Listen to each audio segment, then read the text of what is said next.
हम राजमहल विधानसभा क्षेत्रवासियों लोगों से हाथ जोड़ के अपील करते हैं कि पहले मतदान करें, उसके बाद जलपान करें। ये राष्ट्रीय पर्व है। इसी के साथ हमारा क्रमांक संख्या 14 है, जो बल्टी छाप है। हमको बहुमूल्य वोट दे करके भारी से भारी मतों से विजयी बनावे और नेता नहीं खोजे, बेटा खोजे, जो कि हर संभव हर वक्त आपकी सेवा करे। इसी के साथ जय हिंद, जय झारखंड। जनसंपर्क अभियान आपने किया और अब 20 तारीख को मतदान हुआ है, तो क्षेत्र में किन समस्याओं को आपने देखा और कैसे उनका समाधान होगा? देखिए, जनसंपर्क हमने एक गांव-गांव घूमा, एक मोहल्ला घर घर जाकर घूमे। घूमने के दरमियान में एक नंबर पंचायत, 1 नंबर बूथ से हमने शुरू किया। वहाँ भी कुछ समस्या आई। पीएम आवास, अगवा आवास, छोटे छोटे चीज़ है, राशन कार्ड, विधवा पेंशन, वृद्धा पेंशन, मैया समान योजना, ये सब छोटे छोटे चीज़ समझ में आई। क्या तो हम लोग के पास कुछ मिल ही नहीं रहा है। जितने लोग को मिला तो बंद हो गया, क्यों बंद हो उसको कोई पता नहीं है। ये हमारे क्षेत्र में आया। उसके बाद जस्ट आगे बढ़े तो 4-5 बूथ नंबर है, वहाँ पहुँचे। वहाँ पहुँचने के दरमियान में वहाँ बहुत ज़्यादा पानी की समस्या आई। वहाँ पानी की समस्या आई, नाली रोड कहीं कुछ नहीं है, बिजली का तार जर्जर पड़ा हुआ है। लोग अपने से मिस्त्री लगा करके उसको रस्सी से बांध करके स्केच बना करके रखे हुए हैं। ये सब समस्या आई। उसके बाद जस्ट आगे आए तो 6-7 नंबर बूथ पर आए, जहाँ डेहारी गांव है। बरसों से आर्सेनिक पानी का वहाँ व्यवस्थिति खराब है, जो अभी तक वो पूरा नहीं किया गया। जो कि वहाँ से रक्षी स्थान है, वहाँ से स्वच्छ पानी मिलता है। तो वो पानी का अगर दिया जाता वहाँ पर, तो आज वहाँ पर कैंसर से जो लोग मर रहे हैं, पीड़ित हो रहे हैं, बीमारी से जो ग्रसित हो रहे हैं, महिलाएं, भाई बहन सब लोग, वो आज नहीं होते। ये सब भी समस्या हम बहुत सुनते हुए आए। आगे और आए तो आते आते बहुत सारे समस्या होते चली गई। कहीं पटवा टोला का जो स्थिति है, तो लगभग 10,000 एकड़ ज़मीन है और वो नाला जो है, नाला भर गया है।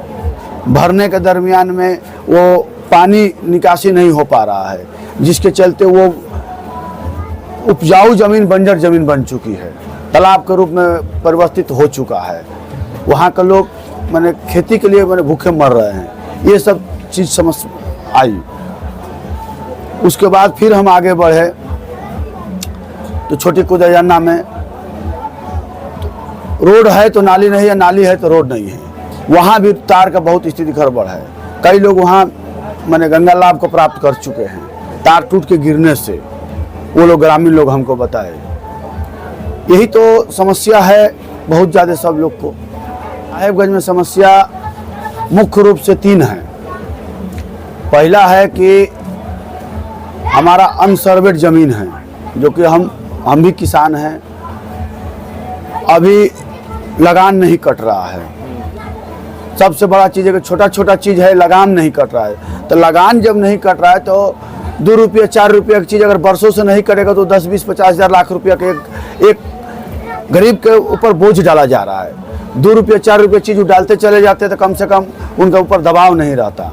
अभी बरसों से रसीद नहीं कट रहा है तो वो लगान मैंने समस्या है। उसके बाद सर्वे नहीं हो रहा है। ये समस्या है कि हमारे झारखंड बिहार का ज़मीन कहाँ पर है।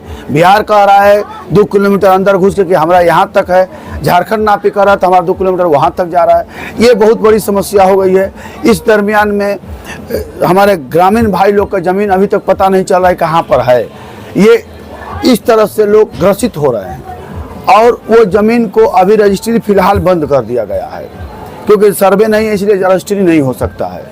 तो जिनकी बेटी की शादी है, जिनकी कोई बीमारी हो गया है या कोई कारणवश वो ज़मीन को अपना बेच करके अपना भरण पोषण करना चाहते हैं, या वो कार्य को लोग अचल समिति इसीलिए बनाते हैं जो कि विकट समय में काम आवे हमारे, वो चीज़ अभी नहीं कर पा रहे हैं, इसीलिए बहुत दिक्कत है। दूसरी समस्या है यहाँ पर शहर का ग्रामीण, मैंने कि बरसों से हम जब से पैदा लिए हैं तब से हम सुनते आ रहे हैं कि ये हमारे ज़मीन है, षड्यंत्र के तहत से या जिस कारण से हो ये ज़मीन को खास बना दिया गया।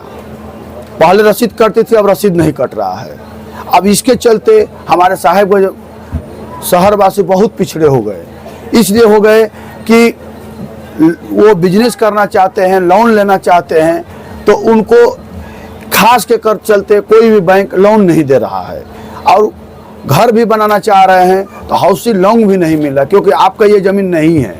तो ये तो सारा सारी मान के चलिए कि हमारे शहरवासी के द्वारा सौतेला व्यवहार किया जा रहा है, कि आप उजाड़ कर फेंकने का काम किया जा रहा है। तीसरा चीज़ है कि यहाँ पर बरसों से हम सुनते आ रहे हैं कि यहाँ पर ओवर ब्रिज बन रहा है। तो ओवर ब्रिज बन रहा है, लेकिन बन रहा है कागज़ पर बन रहा है, कहाँ बन रहा है पता नहीं। बहुत सारे लोग वादा किए, बहुत सारे लोग वादा कर रहे हैं, लेकिन अभी तक धरातल पर कहीं कुछ दिख नहीं रहा है। जो पूर्वी फाटक और पश्चिमी फाटक जब जाम लगती है तो घंटों घंटों जाम लग जाती है। जो बीमारी जाते हैं तो कई लोग दम तोड़ चुके हैं। परसों के लिए महिलाएं जाती हैं परसों के लिए, तो वो फाटक पर ही परसों हो जाता है, हॉस्पिटल नहीं पहुंच पाती है। तो ये सब चीज़ तो है हमारे साहिब शहरवासी के लिए। हम जीतते हैं तो ये सारे समस्या को दूर कराएंगे, ये गारंटी है। सिंचाई व्यवस्था कराएंगे, कोई दिक्कत कराएंगे राजमहल में बरसों से गंगा पुल का बोल रहा है लोग, लेकिन बन नहीं रहा है। अभी कुछ लोग को घोषणा पत्र में मौखिक तो मीडिया के माध्यम से कहा गया कि हम गंगा पुल बनाएंगे, लेकिन घोषणा पत्र में उसका कहीं नाम नहीं आया। तो ये सौतेला व्यवहार किया जा रहा है राजमहल वासी के द्वारा। हम उसको शीघ्र दूर कराएंगे और हर संभव लड़ाई लड़ेंगे। तीसरी चीज़ है उधवा। उधवा में आ जाइए तो हम एक जिला परिषद के उपाध्यक्ष हैं और दोबारा हैं। वहाँ के जो सदस्य जो हैं वो लोग हमको लगातार बोर्ड में भी उठाए हैं ये बात को कि 10,000 एकड़ ज़मीन जो पड़ी हुई है वो पानी निकास के नहीं कारण से वो कृषि क्षेत्र तालाब में तबलीत हो चुकी है, जो किसानी नहीं कर पा रहे हैं। तो इसको भी हम पानी निकासी का हम व्यवस्था बनाएंगे। इसी तरह पचकठिया में भी लगभग 15,000 एकड़ ज़मीन मैंने कि किसानी क्षेत्र होकर के भी गैर किसानी बनी हुई है। पूर्वी नारायणपुर जब हम जनसंपर्क अभियान में घुसे जब वहाँ पर, तो वहाँ पर सारे भाई लोग के यहाँ पर हम बैठे। हमारा दोपहर का खाना उन्हीं के घर में हुआ था, खिचड़ी खाए थे वहाँ पर बैठ कर के हम सारे समर्थकगण के साथ में। आने से पहले हमने पूछा कि हम खाएंगे उसी वक्त कि पहले आप अपना समस्या सुनाइए। तो समस्या वो लोग बोले कि हमारा 2 पीढ़ी ख़त्म हो चुका है इस ज़मीन पर बसे हुए।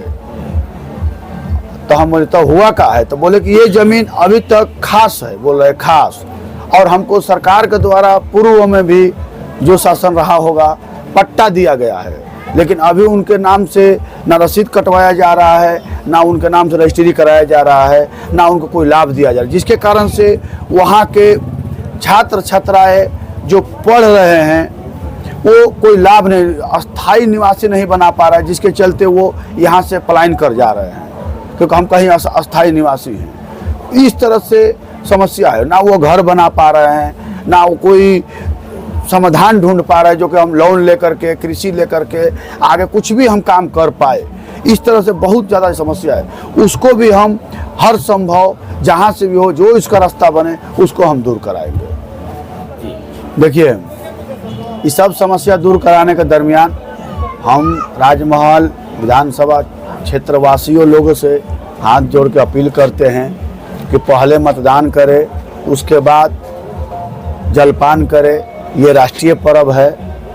इसी के साथ हमारा क्रमांक संख्या 14 है जो बल्टी छाप है। हमको बहुमूल्य वोट दे करके भारी से भारी मतों से विजयी बनावे और नेता नहीं खोजे, बेटा खोजे जो कि हर संभव हर वक्त आपकी सेवा करे। इसी के साथ जय हिंद, जय झारखंड।